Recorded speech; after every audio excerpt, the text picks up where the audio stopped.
Hello YouTube, welcome back to the channel and welcome back to another video.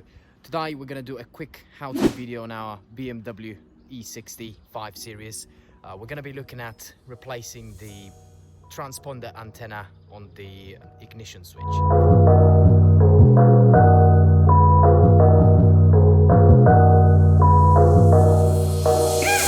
Now, a quick disclaimer before you go ahead and watch the whole video and end up realizing that it's not the right tutorial for your model and car.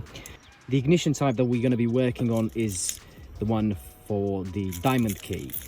These keys are on pretty much any BMW from 1995 I believe all the way up to 2006. So this is the type of ignition that we are going to work on. It actually has a keyhole and an actual key tumbler.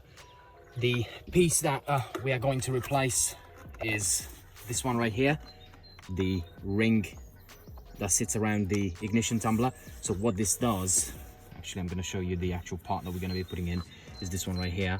So this thing sits over here and it has a copper antenna, a ring antenna around the hole that reads the frequency of your key transponder, which is located inside your actual key, and tells the car that you have actually inserted the correct key and therefore to start. Now why I'm doing this is because I've had an issue with the tumbler. The key got stuck. I tried to hammer it in, I fiddled with the actual ignition switch and ended up breaking the antenna. Now I have had this apart, I have soldered the antenna. However, at the moment, if you stick the key in and trying to start the car, it will not fire. You see I'm turning the key. So what you have to do is turn the ignition off, turn it on again, and then try to start it. See, it now wants to brake on. But it will only start once you put the key in, taken it out, or switched it off, and then try again. So this is because when I have soldered the antenna, I have removed some of the wires that actually broke because I stuck a screwdriver in it and broke it by accident. So I believe that the resistance is now not what it should be, and it's causing this issue with the ignition. So we're going to take this apart. The tools you're going to need for this is just basic screwdrivers. All you have to do is, well, first things first, push your seat back all the way back as far as you can. Yeah. Okay. Get in here. Right.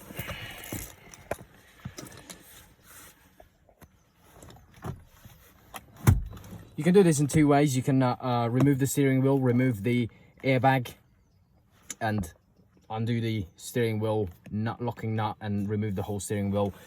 It makes it a little bit easier to remove the covers around the steering rack. But we're gonna do it the lazy man's way today, purely because we don't have much time. So you pull the steering wheel all the way out. You then will find a Phillips head screw under here. It's just a plastic screw. You undo that. As I said, it's just a Phillips head screw. So one of these screwdrivers will do. You undo that.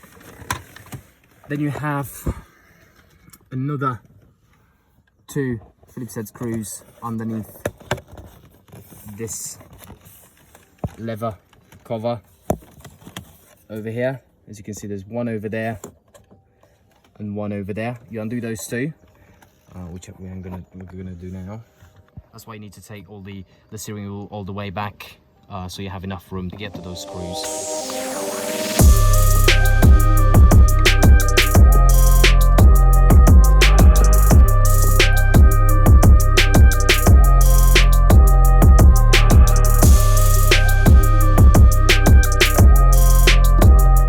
That's the screw. They're actually very easy to get off. They're just plastic screws. They screw onto the trim.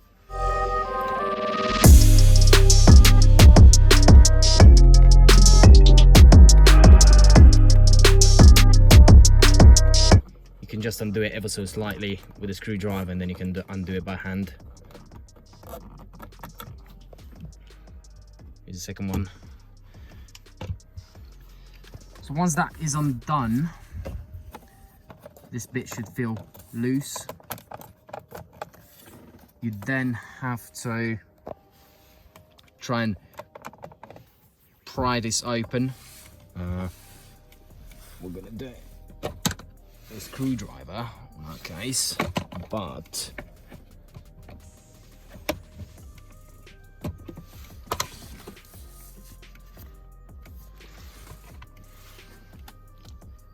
I'm personally going to do it with a screwdriver in my case because I don't have much time to look for my trim removal tools, but I recommend you do use a trim removal tool because you can damage the plastic. So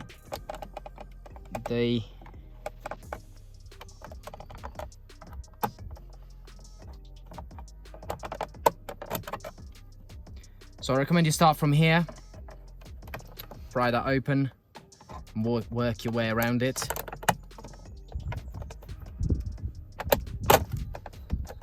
You got that'll just pop open. You then move on to the other side. You don't. Oh, by the way, for this particular job, you don't have to undo any of the undercover plastics, the footwell plastics, purely because all we need to get access to is the ignition switch over here. This may be, I mean, maybe similar to facelift cars or the cars that have the key fob.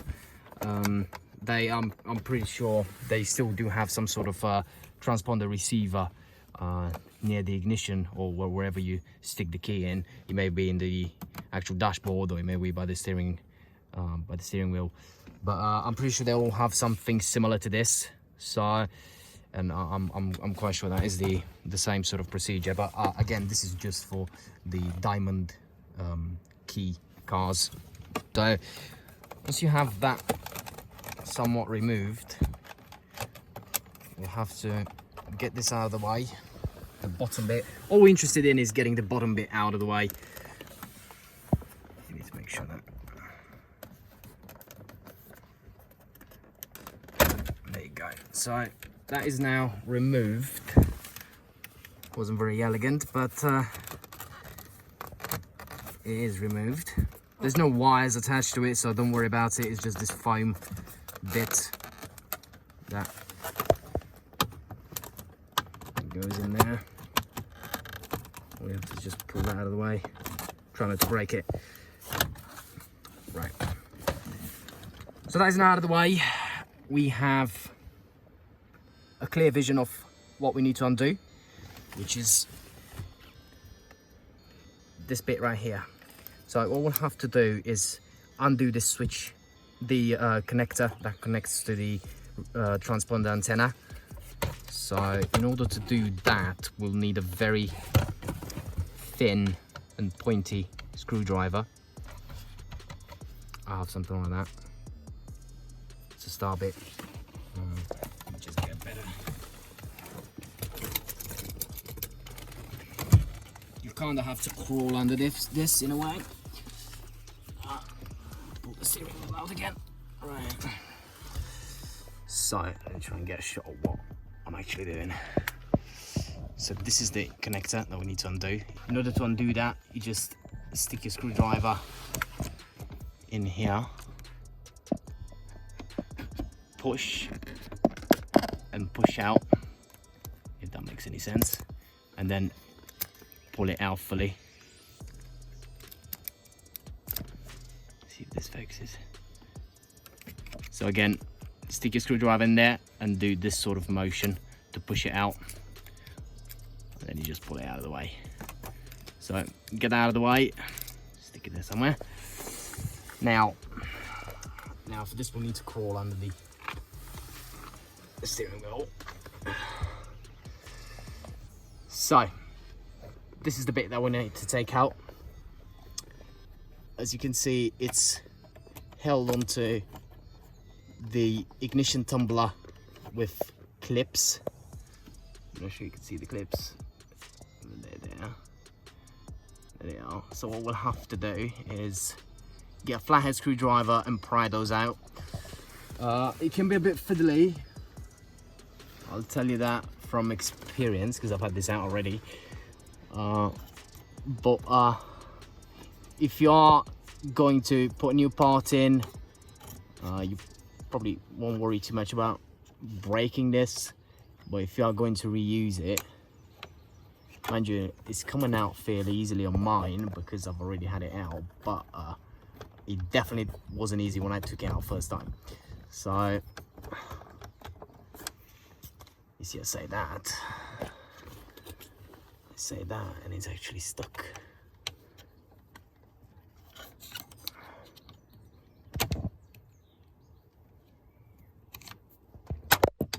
There you go. Wasn't very elegant, but she's out, I suppose. So this is the part that we took out. Inside of here, there's a copper ring antenna, which I'm probably going to take apart just to show you. But what we're going to do now is, there's a little bit of liquid around this. That is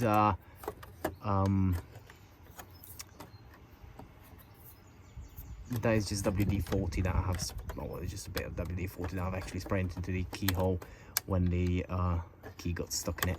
So,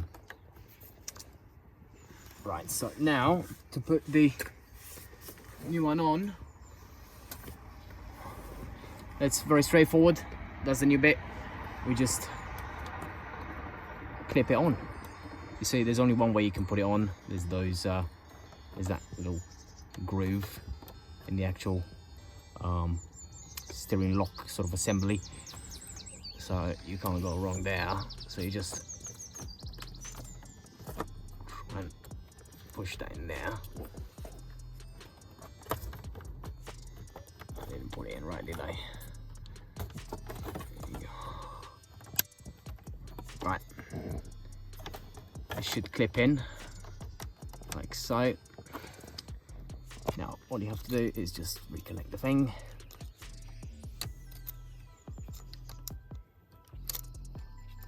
Is this the right way? Yes, that is the right way.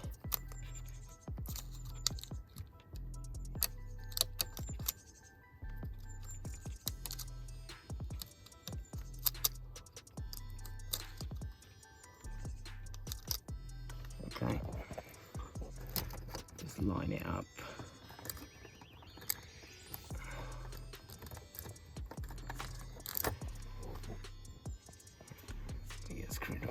Now that I'm actually thinking about it, you may want to connect it before you actually clip it in, just because it's then easier.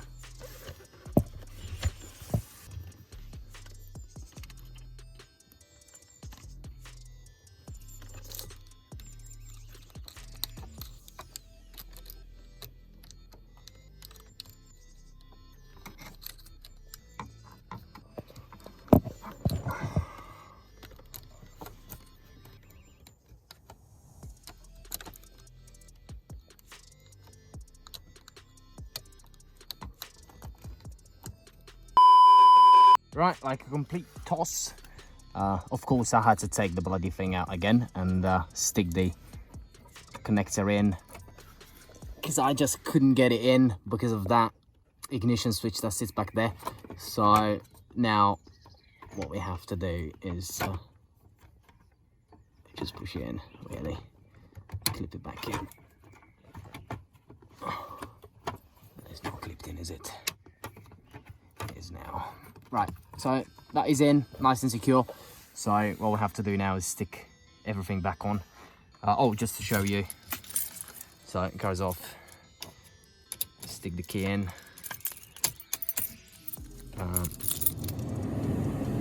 Attempt to start it, and it will want to start it, just asking for the brake.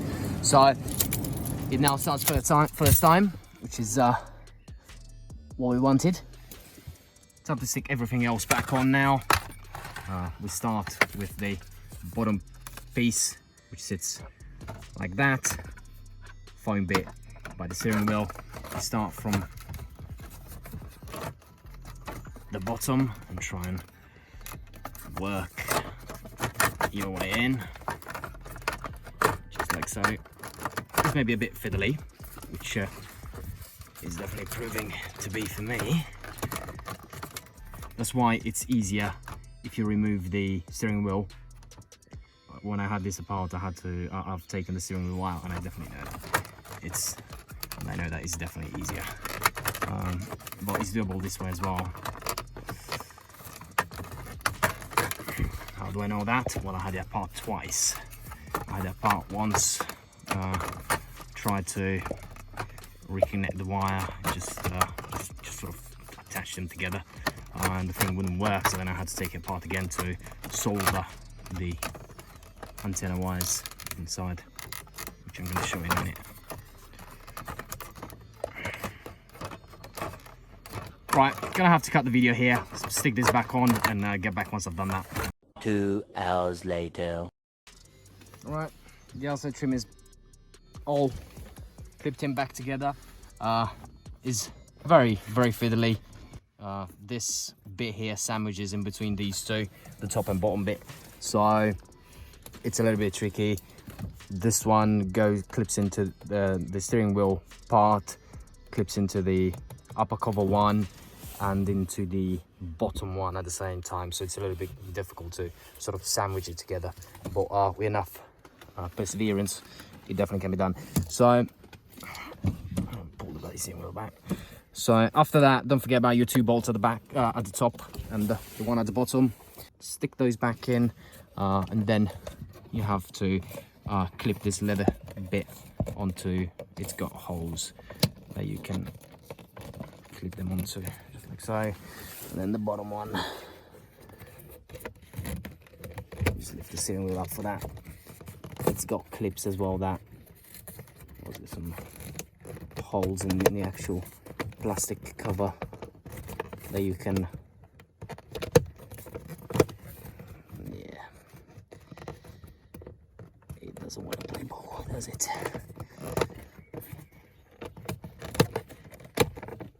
That you stick on.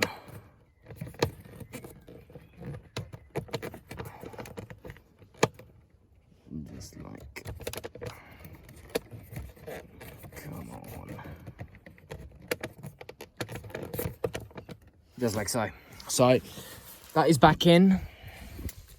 I'm going to take this top one apart again because I have to put the bolts in. So yeah, put the bolts back in, stick the leather bit back on, and that should be it. Right, everything is nicely back together now. Just to do a demonstration. The car is actually locked now.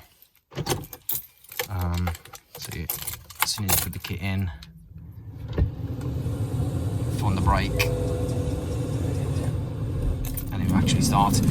So before, what he was doing is it wouldn't start. You would have to switch the ignition off, put the ignition back on, and then attempt to start it, and it would actually start. In the mornings, you would actually have to do that about 4 times. Put the ignition on, attempt to start it, turn it on, back on, off, back on, off, back on, and then eventually a 4th time it will actually start. This is because of this antenna that sits inside the ring itself. When I've had the ignition tumbler blocked, I've stuck a screwdriver in the actual ignition. I got a bit angry with it. Stuck a screwdriver in there and actually broke the antenna. I've broke like quite a few of these wires, and obviously the car would then just give me a warning light with a key cross off, and the car wouldn't even, the ignition wouldn't even turn on. So I've taken this apart, realizing, you know, that I f***ed up, and soldered this together. I've also removed the actual wires that were broken, so I assume that the resistance of this is not what it should be, so hence I had that issue with, you know, the car not starting first time, but it's now working fine. So this is how it looks inside the actual antenna. That's how it works. Initially I thought that this was just there to charge the car battery, but it clearly does more than that. So this is how you do it on a BMW 5 Series E60. I'm sure it's the same for 3 Series, 1 Series, you name it, 7 Series even. Pretty much every BMW that has the diamond key. So thank you very much, guys, for tuning in. I know it was a very brief video tutorial, but I don't really have much time to do any major work on the car. So we are going to upload a new video with me attempting to sort out the window switch issue on the driver's side. That is going to be uploaded soon. As you can probably see in the intro bit, we've replaced the wheels on this. I'm not going to put out a video on that purely because it's not it's just me swapping some wheels, so yeah, you get the idea. So next video, next bit of work, I mean the car is coming together quite nicely at the moment. We have rectified a lot of the engine issues. We've found out what the cause of the oil leak is, which is a crankcase breather pipe that is broken. The oil leak is quite minimal actually, so I'll need to reflect on whether we're actually going to fix that, whether the man hours are actually worth it. So yeah, the next bit of work that we're going to do on this car is what I've promised about 2 videos ago, the front brakes, try and get that stupid vibration in the steering wheel when braking rectified, and then see what else we can do to it, and maybe then looking at putting this up for sale. So thank you very much indeed guys for tuning in. If you found the video informative, again this was a bit of a how-to, so I hope you guys have found it informative and has helped you out. If it has, please consider subscribing to the channel. We are going to be pushing out a lot more content on us working with cars, pretty much sort of getting them up to scratch in order to sell them on. So again, subscribe to the channel, like the video, share it with your friends if your friends are into that sort of thing, and see you on the next one. Cheers.